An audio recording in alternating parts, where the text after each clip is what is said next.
selamat pagi. Salam sejahtera bagi kita semua. Perkenalkan, saya dari kelompok 6 mata kuliah pengantar manajemen. Dengan saya Nabila Ananda Nainggolan dengan NIM 212103039, jurusan D3 Kesekretariatan, Istanbul 2021, Fakultas Ekonomi dan Bisnis, Universitas Sumatera Utara. Saya akan membawakan materi bab 6 yang berjudul Menyusun SDM atau Sumber Daya Manusia. Video ini dibuat untuk mengajarkan teman-teman apa sih manajemen sumber daya manusia itu dan bagaimana cara menyusun sumber daya manusia tersebut. Materi ini akan saya bawakan dengan tujuan untuk memenuhi persyaratan ujian tengah semester mata kuliah pengantar manajemen. Di dalam video ini saya akan menjelaskan pertama-tama mengenai pengertian manajemen sumber daya manusia, kemudian pengadaan sumber daya manusia, lalu pengembangan sumber daya manusia, kemudian pemberian kompensasi, pengintegrasian SDM, kemudian pemeliharaan SDM, dan terakhir pemisahan SDM. So, keep watching and enjoy the video.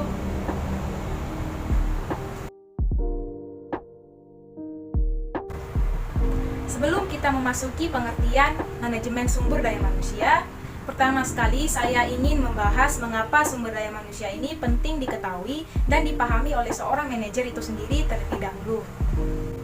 Nah, sumber daya manusia itu merupakan salah satu sumber daya organisasi yang memiliki peran penting dalam mencapai tujuan organisasi. Hal ini dikarenakan peran manusia dalam kompetensi perusahaan sangat penting baik dalam jangka panjang maupun jangka pendek untuk memenangkan persaingan dengan tujuan produktivitas yang tinggi. Dunia pekerjaan membutuhkan sumber daya manusia yang berkualitas untuk meningkatkan efisiensi dalam memenangkan persaingan global. Perusahaan akan bersaing untuk mendapatkan sumber daya manusia berpengetahuan dan berketerampilan yang tinggi untuk meningkatkan produktivitasnya. Suatu organisasi dapat dikatakan berhasil mempengaruhi pasar jika dapat menarik perhatian atas kelebihan yang dimiliki dalam berbagai hal dibandingkan dengan organisasi lain. Nah, manajer yang berhasil adalah mereka yang mampu mencari dan memanfaatkan sumber daya manusia dengan baik serta mengolahnya sesuai dengan kebutuhan bisnisnya. Peran sumber daya manusia sangat besar dalam menciptakan perusahaan yang memiliki daya saing. Daya saing atau dalam bahasa Inggris disebut dengan competitiveness mengacu pada kemampuan perusahaan untuk mempertahankan atau memperbesar pangsa pasar dalam industri. Pengelola organisasi harus memiliki kemampuan untuk mengintegrasikan berbagai pengetahuan dan keterampilan para anggotanya dengan sumber-sumber daya organisasi lainnya. Mereka akan membutuhkan waktu yang tidak sedikit untuk mempelajari bagaimana mengintegrasikan sumber daya manusia dengan perkembangan bisnis yang sedang berjalan. Maka dari itu, penyusunan sumber daya manusia menjadi suatu hal yang penting dalam mengatur dan menyusun sumber daya manusia pada posisi-posisi yang telah ditetapkan dalam struktur organisasi. Penyusunan sumber daya manusia berkaitan juga dengan fungsi-fungsi manajemen sumber daya manusia dalam organisasi.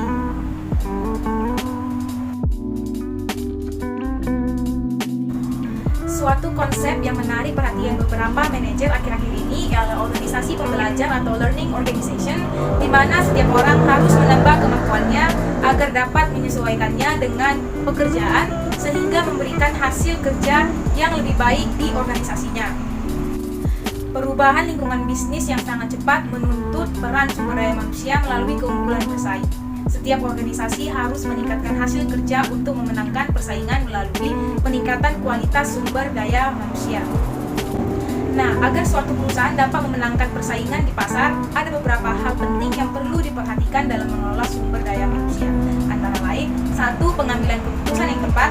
2. Mengelola perubahan lingkungan seperti teknologi, kondisi ekonomi, mengenal pesaing, global bisnis, restrukturasi organisasi, sosial dan budaya, serta politik dan hukum. Kemudian yang ketiga, dapat memahami perkembangan informasi seperti komunikasi dan pasar. Perkembangan informasi belakangan ini bertumbuh cepat, sangat menentukan arah perusahaan. Perusahaan yang ketinggalan informasi akan kehilangan pasar sehingga dapat mengalami kerugian. Suatu cara yang berkaitan dengan sumber daya manusia agar dapat menjadi sumber keunggulan bersaing atau competitive advantage adalah melalui peningkatan modal manusia atau human capital agar dapat mengenal dan beradaptasi dengan lingkungan yang selalu berubah. Sumber daya manusia ini menjadi kunci utama dalam penciptaan lapangan kerja karena pada tingkat yang paling mendasar, serangkaian keterampilan yang tepat memampukan orang untuk membuka jalan kepada potensi ekonomi mereka. Secara umum, modal manusia mengacu pada pengetahuan, keterampilan, dan keahlian para pekerja memberikan kontribusinya atau pencapaian tujuan perusahaan. Menurut Batman Thomas N. and Scott S. Snell tahun 2007, istilah modal manusia ini atau modal intelektual atau disebut dengan intellectual capital sering sekali digunakan untuk menjelaskan nilai strategis dari pengetahuan dan kemampuan karyawan dalam memaknai pekerjaan. Perusahaan juga mendapatkan keunggulan bersaing atau kompetitif melalui penggunaan sumber daya manusia yang tetap dan bijaksana serta inovatif. Berbagai pendapat mengatakan bahwa sumber daya manusia merupakan faktor penentu dalam memenangkan persaingan bisnis. Salah satu diantaranya ialah Floris A. Malgers, CEO Unilever, mengatakan bahwa bila Anda memperhatikan sumber-sumber keunggulan kompetitif yang dapat diperbaharui selama dekade terakhir, satu-satunya yang bertahan ialah mutu manusia yang bekerja untuk Anda. Kemudian ada juga pendapat dari Robert G. Eaton, CEO Chrysler Corp, mengatakan kendala terbesar yang dihadapi perusahaan dalam menghadapi globalisasi adalah terbatasnya sumber daya manusia, ahli-ahli terbatas modal.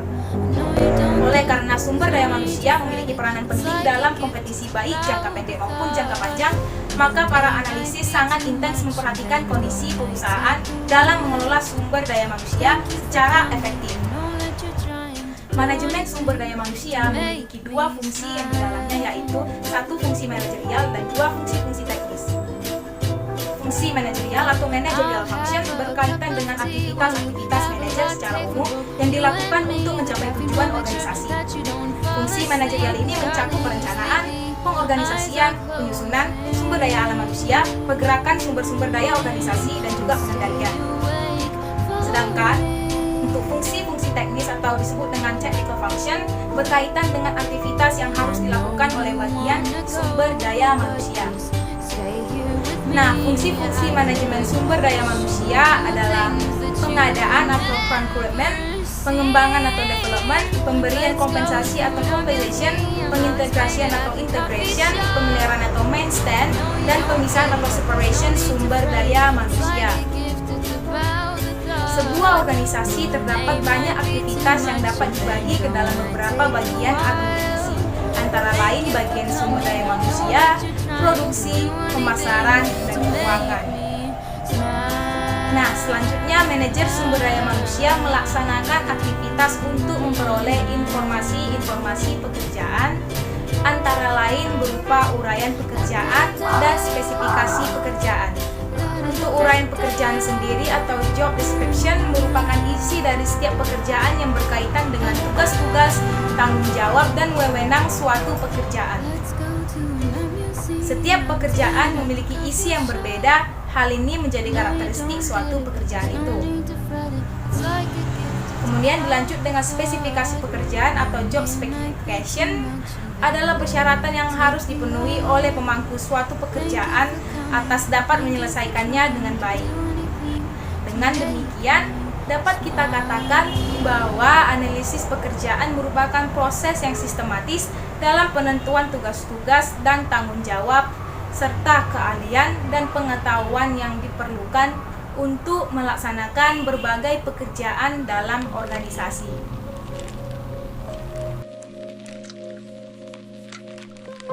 Nah, kita akan masuk ke materi kedua, yaitu pengadaan manajemen sumber daya manusia. Di dalam pengadaan sumber daya manusia atau procurement meliputi kegiatan-kegiatan berupa perencanaan sumber daya manusia, rekrutmen, seleksi, dan penempatan sumber daya manusia. Saya akan membahasnya satu persatu. Yang pertama, perencanaan sumber daya manusia. Kegiatan ini berkaitan dengan kebutuhan dan ketersediaan sumber daya manusia di masa yang akan datang. Perencanaan sumber daya manusia merupakan proses sistematis untuk menyesuaikan kebutuhan-kebutuhan dengan ketersediaan sumber daya manusia, baik yang bersumber dari dalam maupun luar organisasi yang diperkirakan pada suatu periode tertentu. Perencanaan sumber daya manusia sangat bermanfaat sebagai dasar untuk merekrutmen sumber daya manusia dan fungsi-fungsi manajemen sumber daya manusia lainnya. Manajemen sumber daya manusia harus mengetahui jumlah sumber daya manusia yang dibutuhkan dan menyesuaikannya dengan ketersediaan sumber daya manusia pada suatu periode tertentu. Nah, apabila jumlah kebutuhan lebih sedikit dari ketersediaan sumber daya manusia di pasar tenaga, maka persoalan ini dapat diselesaikan dengan melakukan perekrutan terbatas, pengurangan jam kerja, pensiun dini, dan perampingan sumber daya manusia. Demikian juga dengan sebaliknya. Bila kebutuhan melebihi ketersediaan sumber daya manusia di pasar tenaga kerja, solusi yang dapat dilakukan ialah dengan menciptakan perekrutan, memberikan kompensasi yang menarik, serta melaksanakan program pelatihan dan pengembangan sumber daya manusia.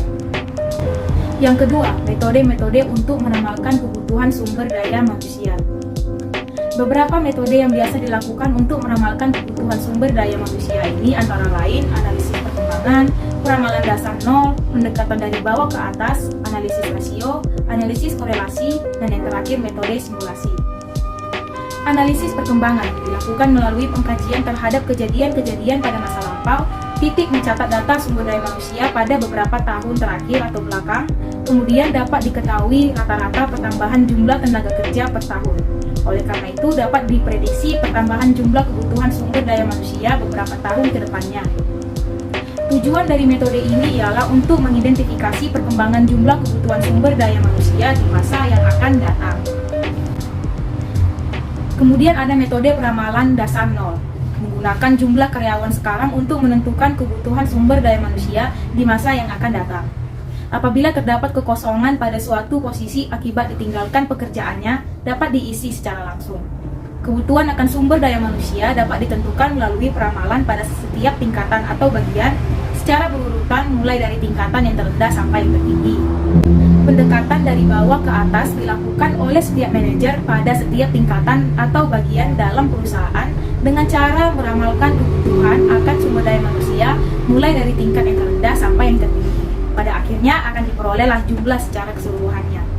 Kemudian ada metode analisis rasio yang merupakan suatu kegiatan yang dilakukan untuk membandingkan jumlah pekerjaan dengan jumlah sumber daya manusia yang dibutuhkan. Semakin besar pula kemampuan yang dimiliki setiap pekerjanya. Kemudian ada yang namanya metode analisis korelasi, menggunakan metode analisis statistik dengan tujuan untuk mengetahui hubungan antara variabel. Analisis korelasi ini menunjukkan bahwa kedua variabel saling berhubungan secara linear dengan menggunakan metode analisis regresi linear. Kemudian yang terakhir ialah metode simulasi. Metode ini dapat dilakukan melalui eksperimen mengenai peristiwa nyata yang digunakan secara matematis. Metode ini membantu manajer dalam membuat keputusan tentang jumlah kebutuhan di masa yang akan datang. Ketiga, metode-metode untuk meramalkan ketersediaan sumber daya manusia. Terdapat dua metode dalam meramalkan ketersediaan sumber daya manusia dalam pasar tenaga kerja, antara lain yang bersumber dari dalam perusahaan dan ada yang dari luar perusahaan. Meramalkan ketersediaan sumber daya manusia dari dalam perusahaan dilakukan melalui proses perpindahan pekerjaan atau job transfer dari satu posisi ke posisi lainnya dalam perusahaan. Perpindahan dari satu posisi ke posisi lain yang setingkat dengan posisi sebelumnya disebut sebagai mutasi. Perpindahan jabatan dapat juga terjadi ke jabatan yang lebih rendah, titiknya perpindahan dari satu posisi ke posisi lain yang lebih tinggi, setingkat atau lebih rendah ditentukan oleh jenis tingkat tanggung jawab dalam suatu pekerjaan. Nah, perpindahan jabatan dari kepala divisi penjualan pindah ke kepala divisi keuangan bisa disebut sebagai mutasi jabatan. Demikian pula bagi karyawan yang dinilai tidak mampu pada posisi pekerjaan semula atau dikenakan sanksi karena melanggar ketentuan perusahaan. Mereka dapat dipindahkan ke posisi yang lebih rendah dan posisi itu disebut dengan proses demosi. Hal lain sebagai pertimbangan dalam perencanaan sumber daya manusia ini ialah memperkirakan jumlah karyawan pensiun. Dengan melalui bank data karyawan dapat diidentifikasi jumlah karyawan yang pensiun pada suatu periode tertentu. Meramalkan ketersediaan dari luar perusahaan menjadi suatu pertimbangan penting karena terjadi pengembangan kapasitas perusahaan sehingga perusahaan harus melakukan ekspansi titik. Tentu perusahaan akan membutuhkan sumber daya manusia yang bersumber dari luar perusahaan. berbagai faktor penting yang perlu diperhatikan, yaitu perkembangan jumlah penduduk dan perkembangan dalam industri. Pesatnya pertumbuhan industri secara nasional akan membutuhkan sumber daya manusia dalam jumlah yang besar. Keadaan ini berakibat pada semakin sulit mencari sumber daya manusia. Yang keempat, kemungkinan kelebihan sumber daya manusia. Suatu kemungkinan kelebihan sumber daya manusia dapat terjadi sehingga perusahaan harus mengelola sumber daya manusia secara tepat. Manajemen atau manajer dapat melakukan pilihan atau menggabungkan berbagai cara, yaitu sebagai berikut. Yang pertama, perekrutan terbatas, pengurangan jam kerja, pensiun dini, dan perampingan. Karyawan baru hanya dilakukan beberapa orang saja, tidak sebanyak karyawan yang kedua, tetapi dilakukan sebanyak yang dianggap layak untuk dapat menyelesaikan pekerjaan, disebut sebagai perekrutan terbatas. Mengurangi jumlah sumber daya manusia dapat juga dilakukan dengan cara mengurangi jam kerja. Dapat juga dilakukan melalui cara menawarkan kepada karyawan untuk pensiun dini bagi karyawan yang sudah memenuhi syarat sesuai ketentuan perusahaan. Kemudian yang kelima, kemungkinan kekurangan sumber daya manusia. Berbagai tindakan pengamalan dapat dilakukan untuk mengatasi kekurangan sumber daya manusia, yaitu dengan melakukan perekrutan penciptaan, kerjasama, atau mendirikan lembaga pendidikan, kompensasi yang menarik, program pelatihan dan pengembangan yang standar, seleksi yang lebih rendah. 6. Rekrutmen.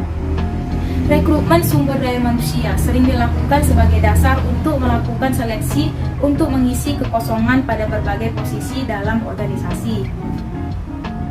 Perusahaan baru melakukan rekrutmen untuk mengisi seluruh posisi pekerjaan sesuai struktur dan analisis pekerjaan yang telah diterapkan. Rekrutmen sumber daya manusia dapat digunakan untuk kepentingan proses perpindahan sumber daya manusia ke posisi yang lebih tinggi atau mempromosi jabatan dan mutasi jabatan. Ada dua sumber rekrutmen sumber daya manusia, antara lain bersumber dari dalam perusahaan dan luar perusahaan. Perekrutan lain dapat juga berasal dari lembaga-lembaga pendidikan yang berpotensi melalui kerjasama dengan sekolah-sekolah atau perguruan tinggi. Dengan demikian, masih ada beberapa cara yang dilakukan perusahaan untuk merekrut sumber daya manusia, tergantung pada perusahaan memilih metode mana yang paling tepat sesuai dengan situasi yang menguntungkan mereka. Yang ketujuh, seleksi. Kegiatan ini dilakukan untuk memperoleh kualitas sumber daya manusia agar sesuai dengan kebutuhan organisasi. Proses seleksi diawali dari penerimaan lamaran dengan memilih lamaran yang sesuai dengan persyaratan pekerjaan. Sebagian lamaran yang memenuhi persyaratan akan dilanjutkan untuk mengikuti wawancara. Pendahuluan pelamar yang memberi kesan baik akan mengikuti tahap tes psikologi. Setiap tahap seleksi memilih kriteria yang telah ditetapkan sehingga diterimalah calon karyawan sesuai dengan kebutuhan.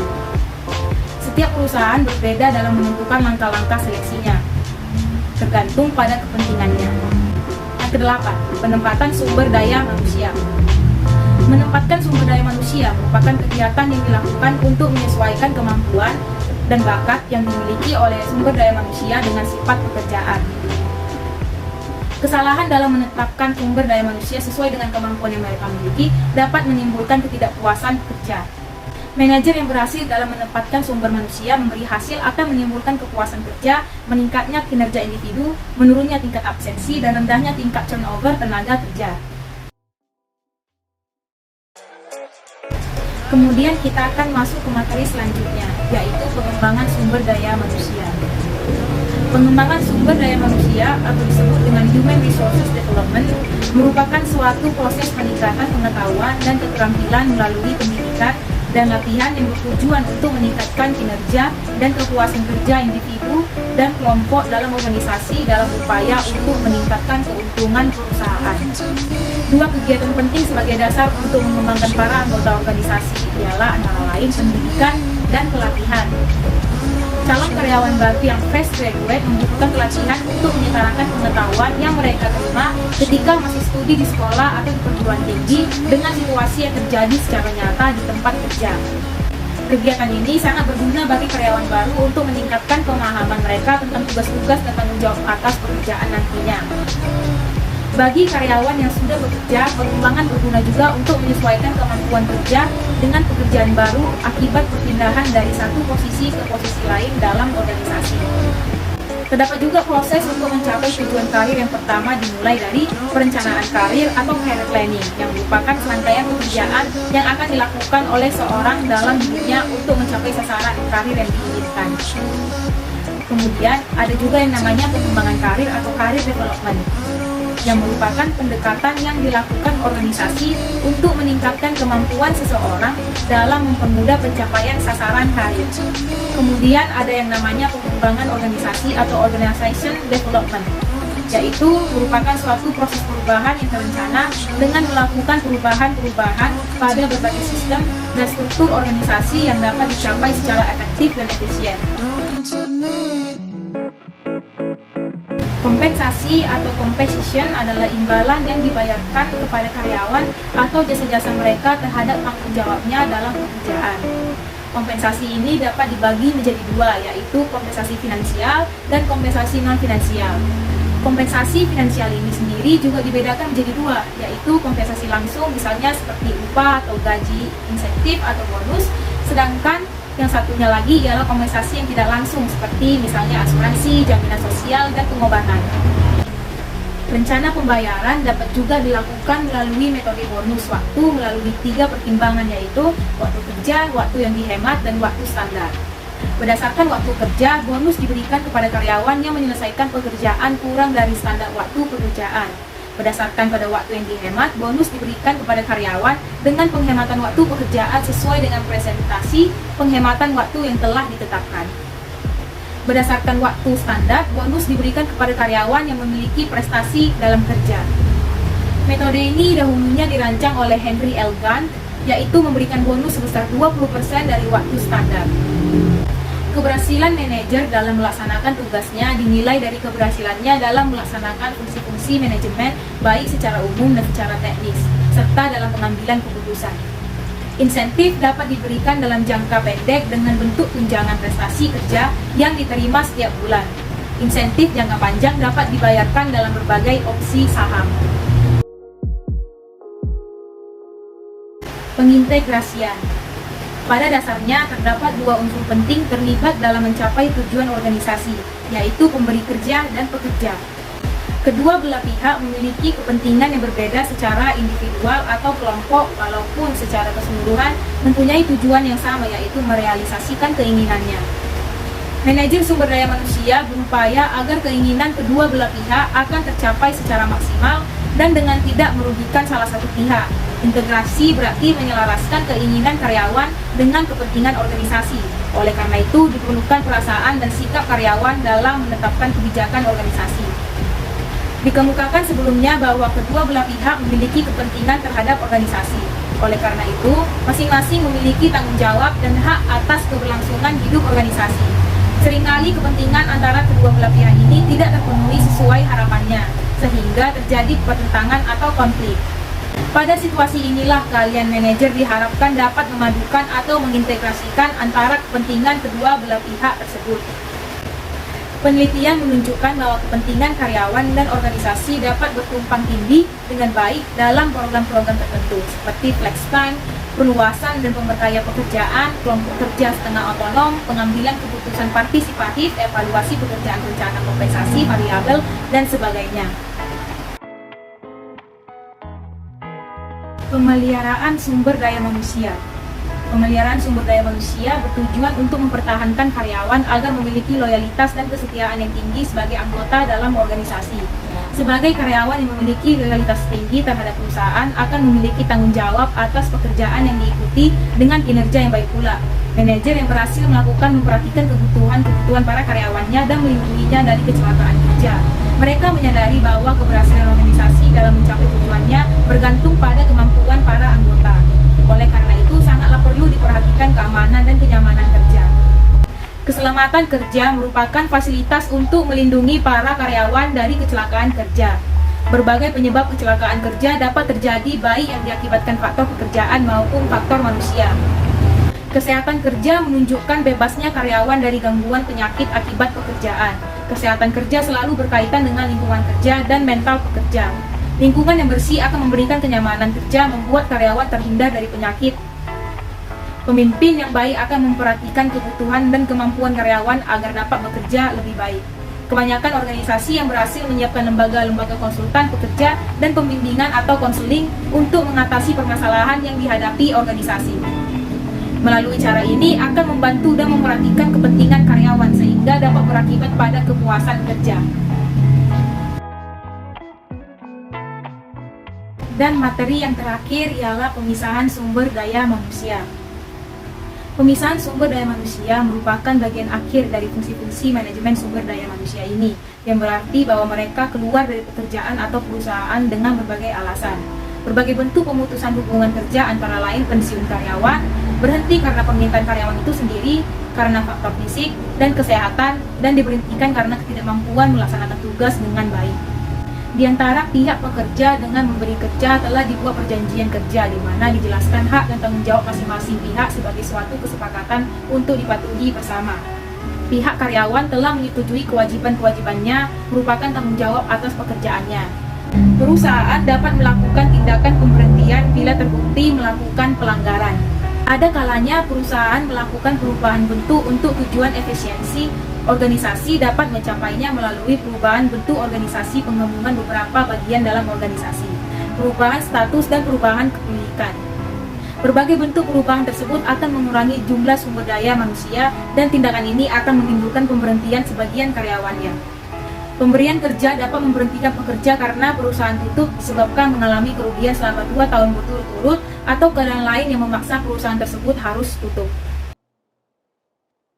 Baik, sekian micro teaching yang saya sampaikan mengenai bab 6 menyusun sumber daya manusia.